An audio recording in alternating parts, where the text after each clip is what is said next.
जय शिवराय मित्रांनो राज्यात सीसीआयच्या माध्यमातून कापसाची हमीभावानं खरेदी केली जात आहे। बाजारात मिळणारा कापसाचा कमी भाव या पार्श्वभूमीवरती शेतकरी जास्तीत जास्त आपला कापूस हमीभावानं विक्री करण्यावरती भर देत आहेत। सीसीआयकडे नोंदणी करणं असेल, सीसीआयकडे प्रत्यक्षात कापूस विक्री असेल, यावरती शेतकऱ्यांचा भर आहे। परंतु सीसीआयला कापूस विक्री करत असताना किती कापूस खरेदी केला जावा, हमीभावानं किती कापसाची खरेदी केली जावी, यासाठी एक उत्पादकता निश्चित केलेली असते आणि याच उत्पादकतेच्या संदर्भातील एक महत्त्वाची अशी माहिती आजच्या व्हिडिओच्या माध्यमातून घेण्याचा प्रयत्न करणार आहोत। मित्रांनो, कोणताही शेतमाल हा हमीभावानं खरेदी केला जात असताना त्याची जिल्हानिहाय उत्पादकता ठरवली जाते आणि त्या उत्पादकतेच्या आधारे सोयाबीन असेल, मूग असेल, उडीद असेल किंवा कापूस असेल, त्या उत्पादकतेच्या आधारे त्या जिल्ह्यातील शेतकऱ्यांचा हेक्टरच्या मर्यादेमध्ये शेतमाल खरेदी केला जातो, जेणेकरून याच्यामध्ये व्यापारी किंवा इतर कोणी याचा गैरफायदा घेणार नाही आणि याच्यासाठी कापसाची देखील उत्पादकता जाहीर करण्यात आलेली आहे। गेल्या वर्षीच्या तुलनेमध्ये उत्पादकता ही कमी करण्यात आलेली आहे। 2025 मध्ये अतिवृष्टीच्या पार्श्वभूमीवरती शेतकऱ्यांच्या उत्पन्नामध्ये मोठ्या प्रमाणात घट आलेली आहे। राज्यामध्ये सर्वच भाग हा बाधित दाखवण्यात आलेला आहे।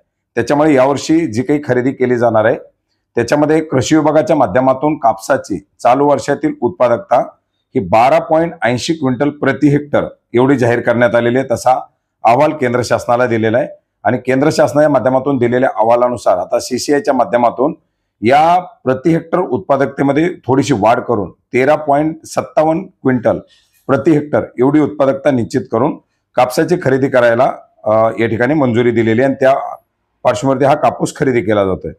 याच्यामध्ये नाशिक जिल्ह्यामध्ये प्रति एकर 4.5 क्विंटल एवढा कापूस खरेदी केला जातोय एकरीच्या प्रमाणामध्ये। हेक्टरी याच्याच 2.5 पट प्रमाणामध्ये हा कापूस खरेदी केला जाणार आहे।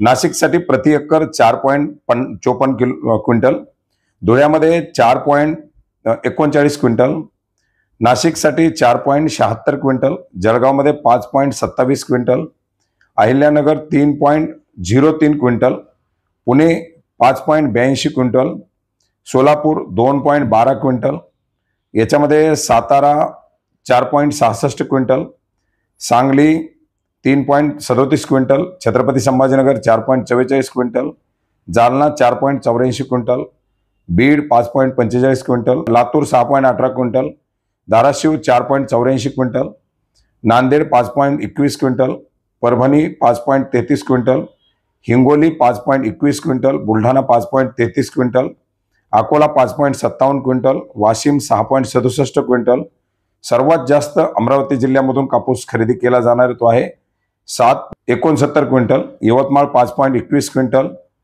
Wardha 7.11 quintal, Nagpur 6.06 quintal, Bhandara 5.72 quintal, Gondia 5.55 quintal, Chandrapur 6.36 quintal आणि गडचिरोली 5.66 क्विंटल असा हा एकरी क्विंटलमध्ये खरेदी केला जाणार आहे।